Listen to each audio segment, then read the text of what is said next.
Joe, the king of the workers of the world. Hi, folks.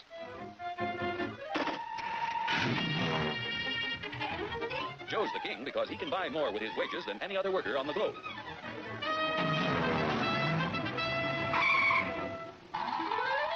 Now, what makes it possible for Joe to earn such a good living?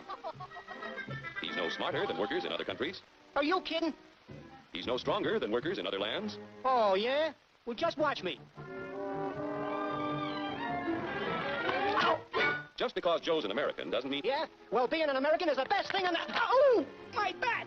Sure, being an American is great, but how could you be superior to any foreigner when you or your folks might be any one of a dozen different races or religions? So, if you're no Superman, it must be the American way of doing things that makes you the luckiest guy in the world. I don't think I'm so lucky. You don't? Well, let me show you. Hey, what's that gadget? Television? No, it's a time machine. Just pull that lever. You'll see how people worked 100 years ago. Hey, this I like. Oh, that's too far back. Try again. We want to stop at 1850. Who's the character? That's your grandfather, Joe. Oh. He had to work 69 hours a week to earn a living because he had only inexpensive hand tools and his own strength to help him make things. Your grandfather was a powerful man, yet his strength equaled only 1/10 of a horsepower. You have hundreds of horsepower in this costly giant of a machine to multiply your strength and efficiency 1,000 times. This makes it possible for you to earn more than any worker in history. And still have leisure time each day to enjoy life. So I'm lucky. But what about the rich guy who does nothing while I do the work? True, there are rich people who contribute nothing. And there are poor people who contribute the same. But most of the invested capital that buys the tools you use comes from your fellow Americans. 40 million of us have money in the banks. 70 million of us own insurance policies. Over 15 million of us invest savings in corporation stocks and bonds, which help to finance industry. Each year, the people of America invest billions of dollars to create new plants and equipment. This invested capital buys the tools which make a man's labor worth more because he produces more.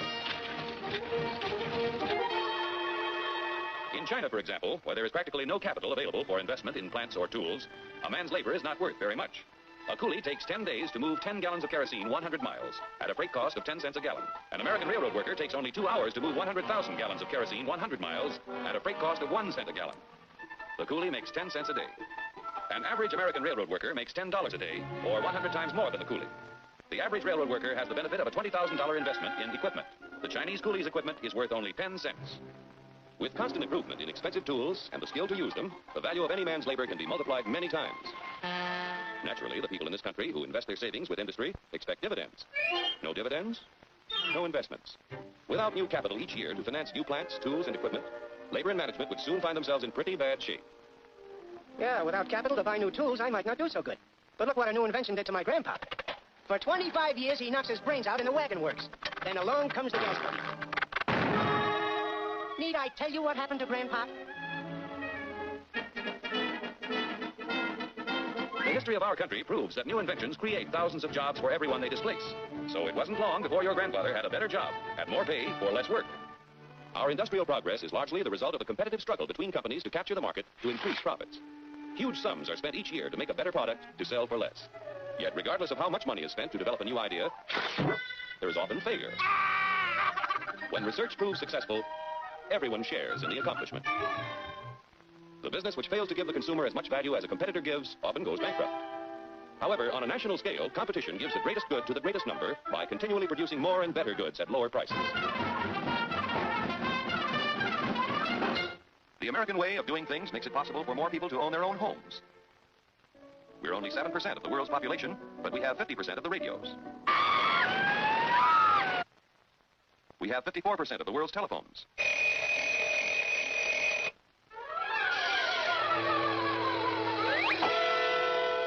Americans own practically all the refrigerators in existence to give them plenty of ice quickly and easily. Bathtubs, we've got 92% of them. Most of us have the leisure time to enjoy the peace and quiet of the beautiful countryside as we drive about in 72% of the world's automobiles.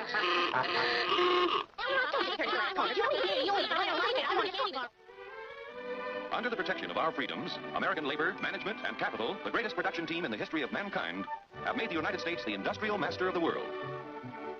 Capital must continue to provide industry with the funds to create new tools and plants. Labor and management must continue to increase the production of better goods at lower prices so that more people will be able to buy the things that make life easier and happier for all of us. Then Joe will continue to be the king of the workers of the world. You said it, brother.